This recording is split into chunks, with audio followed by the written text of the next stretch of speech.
ভোজাড্ডা পরিবারের grand meet announce হওয়ার মোটামুটি 3 দিনের মধ্যেই 500-র ওপরে বুকিং উঠে যায়। তারপরে বাধ্য হয়ে আমরা বুকিং বন্ধ করে দিই।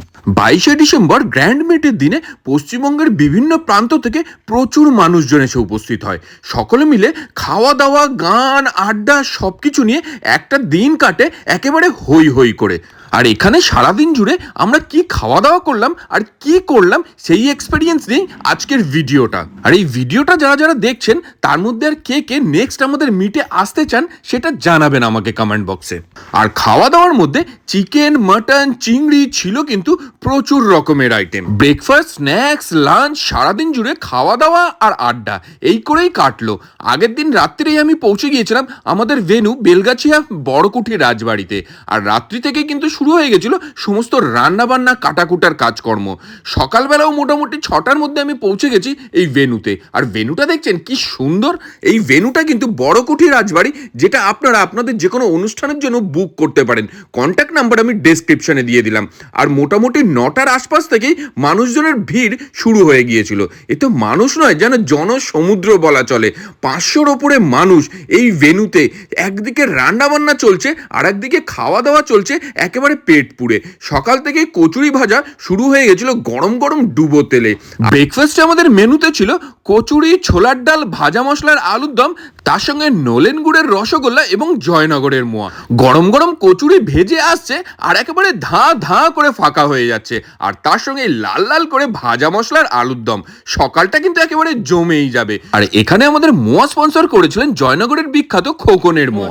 খুব সুন্দর খোকনের, জয়নগরের খোকনের মোয়া। মোয়াটা জাস্ট অসাধারণ ছিল। আর আমাদের এই মিটটা হয়েছিল বেলগাছিয়া মেট্রো থেকে 2-3 মিনিটের ওয়াকিং ডিস্টেন্সে বারোকুঠি রাজবাড়িতে। রাজবাড়িটা কিন্তু অসাধারণ সুন্দর। আপনাদের যে কোনো অনুষ্ঠানের জন্য আপনারা বুক করতে পারেন এই বারোকুঠি রাজবাড়িকে। এর কন্ট্যাক্ট নাম্বারও আমি ডেসক্রিপশনে দিয়ে দিলাম। এই হালকা শীতের রোদ গায়ে মেখে খাওয়া দাওয়া শুরু হয়ে গিয়েছিল সকাল থেকেই। আর ঢুকতেই সকলের সঙ্গে ছবি তোলা, গল্প, আড্ডা এই সব কিছুতেই মেতে উঠেছিলাম। পরিবারের এত মানুষকে একসঙ্গে কাছে পেয়ে সত্যি অসাধারণ একটা অনুভূতি হয়েছিল। আর লাস্ট কিছুদিন ধরে এত খাটাখাটনি হওয়ার পরেও এই মানুষগুলোর মুখ দেখলেই না সমস্ত খাটনি যেন একেবারে মুকুব হয়ে যায়। শীতকাল মানেই কিন্তু পিকনিক। আর এই শীতকালে যদি ভোজাড্ডা পরিবার নিয়ে একটা পিকনিকই না করলাম তাহলে আর কেমন পরিবার হলো। আর এই ভিডিওটা যারা যারা দেখছেন, এই ভিডিওতে যদি আপনার চেনাশোনা কোনো মানুষের মুখ দেখতে পাচ্ছেন অবশ্যই কিন্তু তাকে কমেন্ট বক্সে ট্যাগ করে দেবেন।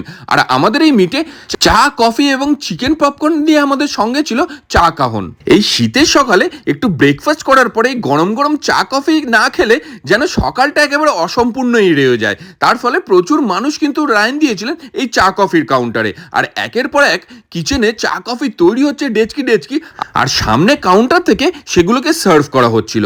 আর এই করতে করতে মোটামুটি বেলা গড়িয়ে আসলো 11টা সাড়ে 11টার মধ্যে। 11টা সাড়ে 11টার মধ্যে শুরু হয়ে গেল আমাদের স্টার্টারের পালা। স্টার্টারেও ছিল কিন্তু প্রচুর রকমের আইটেম, যেখানে গন্ধরাজ চিকেন থেকে আরম্ভ করে পনির, চিজ বল, স্যুপ, তার সঙ্গে চিকেন পপকর্ন, চিকেন ফিঙ্গার ছিল প্রচুর রকমের আইটেম।